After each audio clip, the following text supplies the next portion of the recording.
آیت الکرسی ایک لمبی آیت، جیسے آیت البر ایک لمبی آیت تھی، اور اس کو حضور نے فرمایا ہے سیدۃ آیات القرآن، پورے قرآن مجید کی آیات کی سردار ہے یہ آیت۔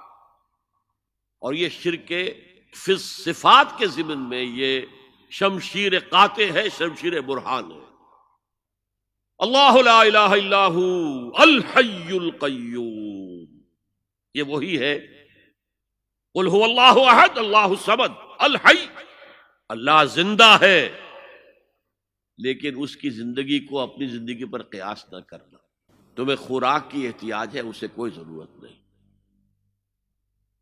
ما ارید منہم من رزق وما ارید ان یطعمون، مجھے کوئی احتیاج نہیں کہ مجھے کوئی رزق پہنچائیں، رزق دیں، مجھے کھلائیں، مجھے کوئی ضرورت نہیں۔ پھر تمہاری حیات نیند، اونگ، تھکان، ان تمام کمزوریوں کے ساتھ ہے۔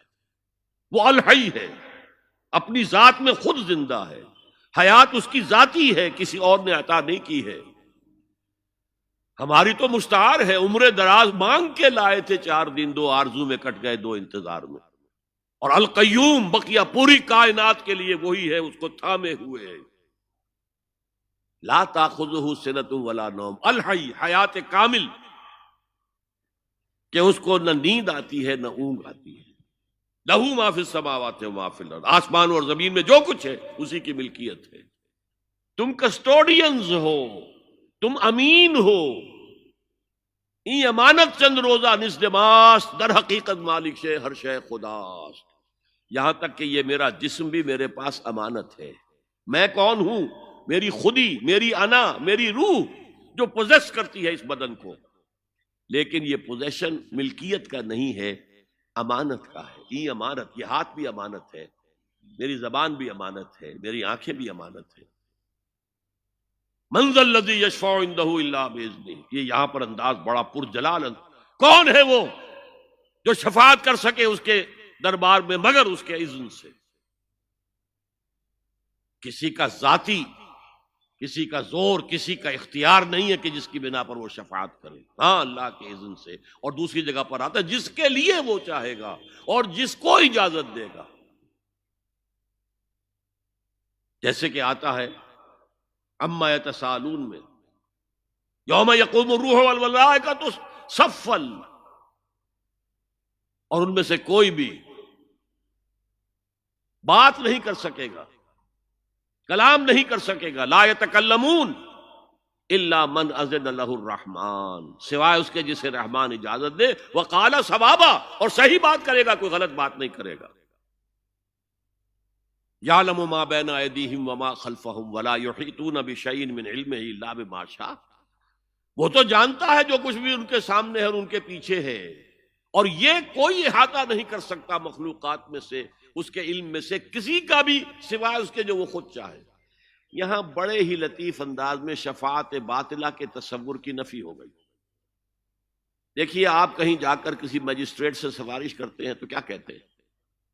اجی یہ فائل کے اوپر جو کچھ ہے آپ اس پر نہ جائیے، یہ گواہیاں وغیرہ جھوٹی ہو گئی ہیں، میں آپ کو بتاتا ہوں اصل بات کیا ہے۔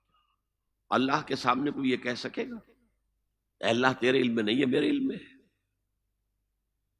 یعلم ما بین ایدیہم وما خلفہم، وہ تو جانتا ہے جو کچھ ان کے سامنے اور جو کچھ ان کے پیچھے ہے۔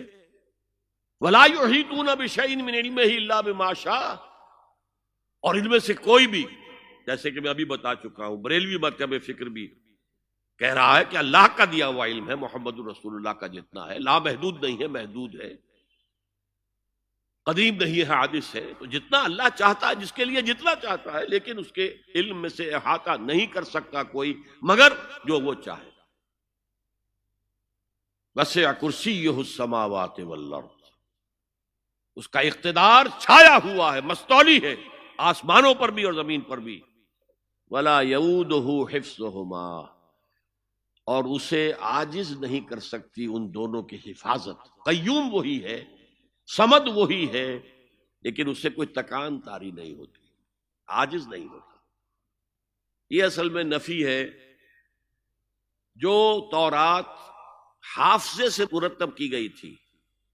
587 میں نبوکڈ نظر کا جو حملہ ہوا تھا، اس میں اصل تورات گم ہو گئی، اس وقت سے آج تک وہ اصل تورات ان کے پاس نہیں۔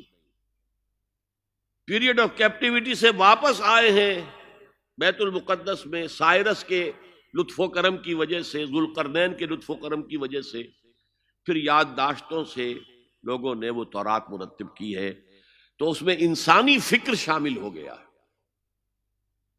لہذا وہاں یہ لکھا ہے اللہ نے 6 دنوں میں آسمان اور زمین پیدا کیے اور 7ویں دن آرام کیا، یعنی کوئی تکان لائق ہو گئی۔ قرآن نے کہا، اللہ تعالیٰ نے فرمایا سورہ قاف میں، وَلَقَدْ خَلَقْنَا السَّمَاوَاتِ وَالْأَرْضَ وَمَا بَيْنَهُمَا فِي 6 أَيَّامٍ وَمَا مَسَّنَا مِن لُغُوبٍ، یقیناً ہم نے آسمان اور زمین اور جو کچھ ان دونوں کے مابین ہے انہیں 6 ہی دنوں میں پیدا کیا۔ وہ بات ٹھیک ہے، لیکن ہمیں کوئی تکان لائق نہیں ہوئی کہ ہمیں کسی آرام کی ضرورت ہوگی۔ لا یعودہ حفظہما وہو العلی العظیم، العلی وہی ہے سب سے بلند و بالا، لتکون کلمۃ اللہ ہی العلیٰ، تاکہ اللہ کا کلمہ سب سے سر بلند ہو جائے، اور وہی عظیم ہے، عظمت والا۔ اللہ تعالیٰ مجھے اور آپ کو اس سے بچائے، اپنے سابقہ زندگی کے گناہوں پر توبہ کرنے کی اور اللہ سے استغفار طلب کرنے کی توفیق عطا فرمائے، اور اپنے دینی فرائض کی انجام دہی کے لیے کمر بستہ ہو جانے کا عزم مصمم کر لینے کی توفیق عطا فرمائے۔ اقول قولی ھذا واستغفر اللہ لی ولکم ولسائر المسلمین والمسلمات۔ هي الحلقات تحفظني بآيات من القرآن، هي الحلقات تملأني بحب المصطفى العدنان، هي الحلقات تحفظني